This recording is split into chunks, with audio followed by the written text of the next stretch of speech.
Well, I've been a ham for 45 years.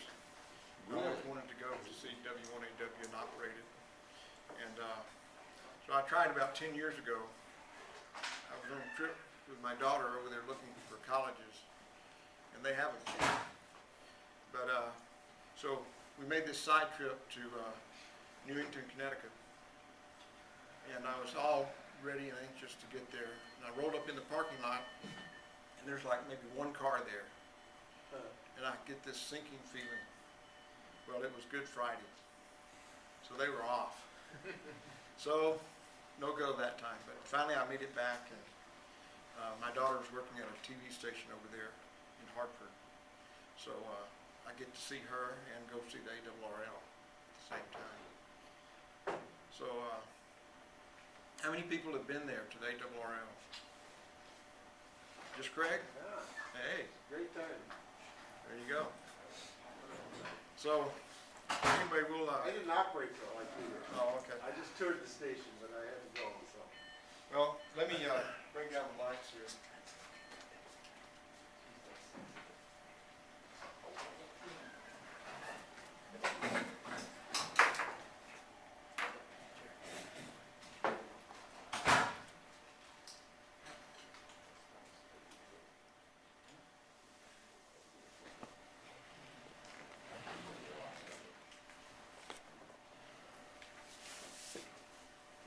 Okay, well,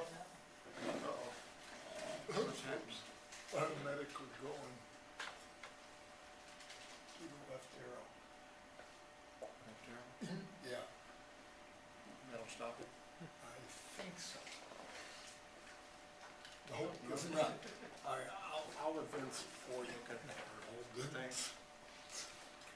Well, this is me and my family. We're standing between W0RU, where we were.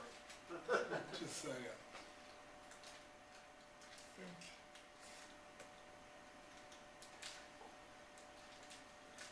Go now? Okay. So this is going to be a short presentation. There was a pause option in the menu, Paul. Oh, is that it? Yeah. Okay, thanks. Didn't you rotate one So, the building back there is W0RU building. And then back over in the direction we're facing is the actual ARRL building. So it's quite large, but this building is fairly small, the W0RU. And so that's my wife, Janice, and my daughter, Jo, and this is my son, Jonathan. So we kind of got together over there in Connecticut. So, go to the next. And I'll let you rotate that. Yeah. Can we do that from present mode?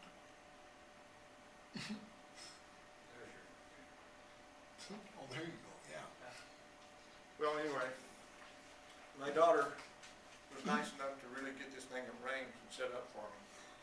So they had the sign for me when I came in the door, and that was real nice. And you see the guy's name down here, Dan, W1CNI.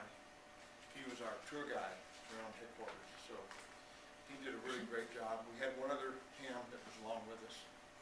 And I was pleased to learn that he liked to operate a QRP sideband. Zooming in there, okay. I'm not familiar with this either. Oh, well. Let's go to the next one.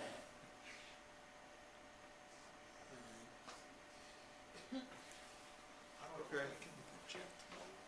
This is inside the ARRL building, and this gentleman here is Zach Lau, W1VT. And the room we're in here is their own station inside the ARRL building. So the employees can, I guess, go there during their break time or whatever, and get to operate.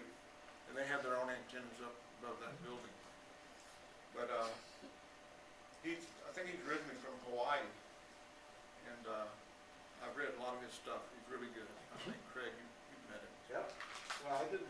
contact her, but I corresponded with her in another text. Oh, okay. Okay, let's go to the next one. They have this terrace out in front of the main building. And I don't know how many of you know about the farm over in Wisconsin. It's W0AIH. And Paul Bittner. Don't think he's related to Bruno back there. As far as I know. But I was just so pleased to happen across this one. Yeah. Because there was another guy looking for his brick. He had his call sign and his son's call sign. And so we found his, and this one was right next to it. And I was just like, wow, that's great. So I had to take a picture of that. Yeah. And I sent a copy of this to Paul Bittner. How about the next one? Okay. This is, I think we'd already got on the tour, and they got me in here to W0RU. And as you know, I have Parkinson's, as you might know. So I got all excited. I got tremendously excited because I was going to operate W0RU. Well, that exaggerates my symptoms. Well, I was trying to use the paddle, and at first I just couldn't do it. It wouldn't happen. So the guy who runs the station there, Joe, he was watching, and he said, well, let me just close the door, you kick back for a few minutes and don't think about it, you know. So I took 5 or 10 minutes, and so he had me on 20 meters CWs when I started down on. So I settled down enough that I got Germany and Croatia. So that's where the FTDX 9000, top of the line Yaesu rig, through a 1500 watt amplifier up to a 5-element model van Yagi at 120 feet. That's all. QRO. So, of course, I've experienced the farm over in Wisconsin. So, but still, and you're using the call sign W0RU, so you can imagine what kind of response you get. Right. So I made a couple of code contacts, and I said, well, let me switch over to voice, kind of take the pressure off. Because at home I use a keyboard to send. So I got on Friday, operated Friday and Monday. And so on Friday I got to really know the station pretty well and was pretty comfortable with it. Made a lot of contacts.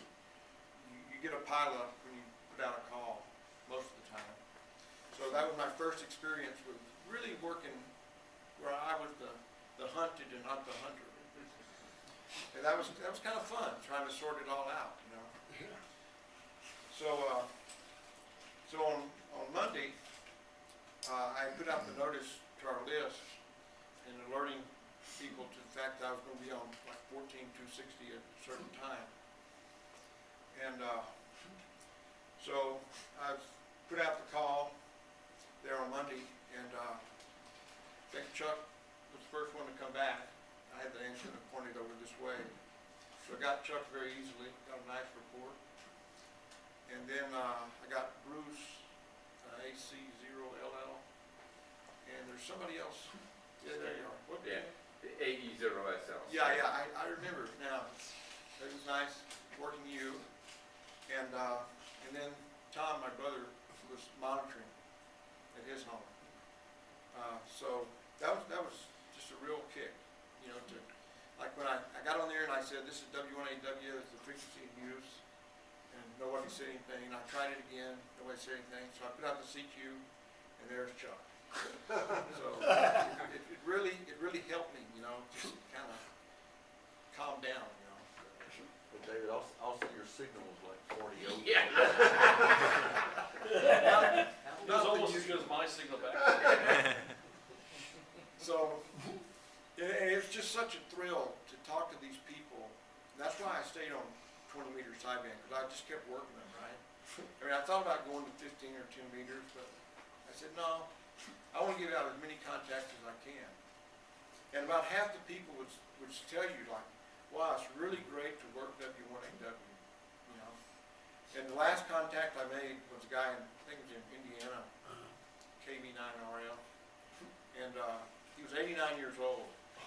And he told me, said, this is my first contact with W0RU. So that was really special. And so I had to shut down because they were getting ready to go with the bulletins and code practice and everything, right? So next picture, see what else we have. Well, that's the same. This is called Studio One. They have 2 positions there. They said they use this one a lot for contesting. And this microphone is a Heil mic. And one guy he had the same microphone. So I was commenting on his audio. I said, your audio is fantastic. And he said, well, yours is the same, because we're both using the same microphone. So I guess microphone makes a difference. So that was a pretty awesome experience, getting to do that. Let's see what's on the next one. Okay, well, like I said, my daughter works at a TV station there in Hartford called NBC Connecticut. And so after the newscast, we weren't really on the air, of course. After the newscast, this screen, when you're standing there, this is all green back there. So you gotta watch the monitor. And so we're all trying to point at something. I don't know how good we're doing. But we thought that was kind of a funny shot. But it was really cool to get into the TV station and see how a modern TV station works. Just incredible. And that may be I the think last your wife's the only one pointing at the real thing. Yeah. Wait, go back? What's that? So your wife's the only one pointing at the real thing. Right. Well, I'm trying to point at this. Right, but your wife is pointing at whatever the She's monitor. pointing at the monitor, I think. Pointing at the monitor. There you go. Yeah. Well, anyway, we didn't get tired. At least my daughter didn't get fired or whatever. Well, that's good. Okay. Now, that's So- all in that little building? Yes, except the one with Zach Lau was in the headquarters. Oh, yeah. And so I thought what I'd do is they have this video that I can show you of W0RU, which is going to do a lot better job, I think, of really letting you get the big picture of what that's all about.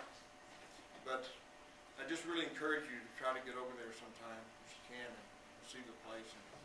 And they're just so nice. I mean, they can't help you enough, And then I was in the parking lot and ran into I think it's ARRL Kramer. He was the COO of the ARRL, so I got to visit with him a little bit.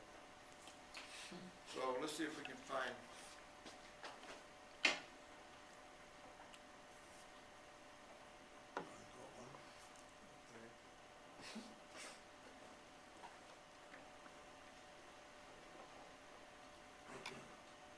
Let's see if this will start up. Oh, So you got an ARRL bag there, Dave?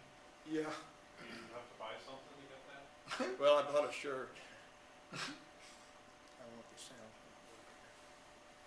sound. Welcome to the ARRL webcast tour of W1AW. We're happy to have you visit and hope to show you around. The property is located on Main Street in Newington, Connecticut, just a little south of Hartford. This is the first.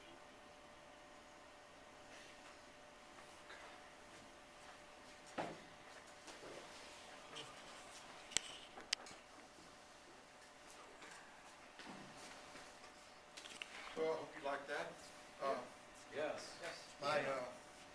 My kids like to do these things. They made a book about my visit. So I'll pass this around. You can take a look at it. How much? I don't know. Also, I picked up this.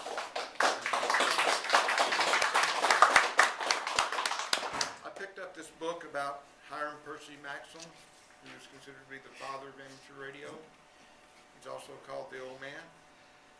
And once I started reading this, I didn't want to put it down. The guy's life history is just amazing. His father invented the machine gun.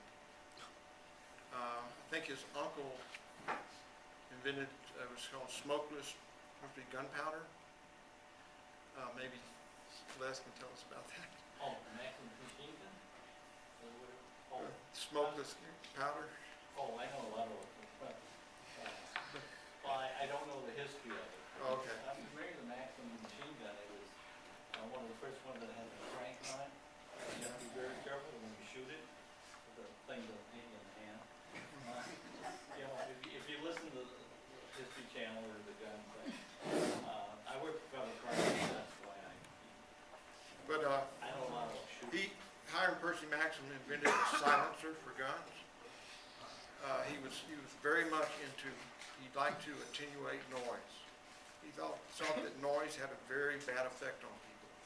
So he first invented the silencer for guns, and then he went on for industrial applications and, around factories and where there was a lot of noise. So he was pretty successful in that area.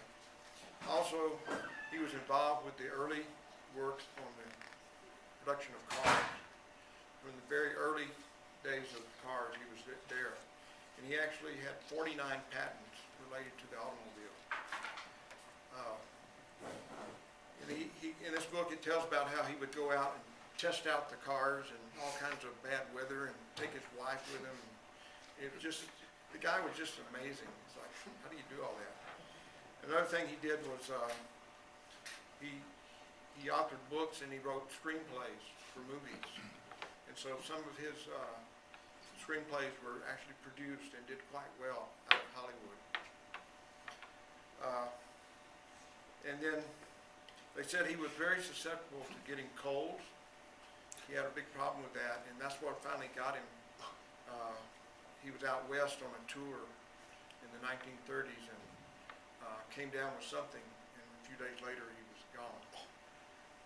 But they talk about how when he was sick, they set up a relay to relay the news back east from where he was out in Colorado or wherever he was. But if you have a chance to pick up this book or you want to borrow this one, I really recommend it. It gives you a real appreciation for the early days of ham radio because, it was like the wild, wild west there in the beginning. There was nobody regulating anything. And so several times, because of this situation and because of things like World War I, amateur radio was almost ditched. But he had a lot of connections, and he would go to Washington and I guess use the modern term lobby, and he ended up saving ham radio. So pass that around. But that's really all I have. Any questions? I really recommend you go if you get a chance. Go take the tour and work at W0RU.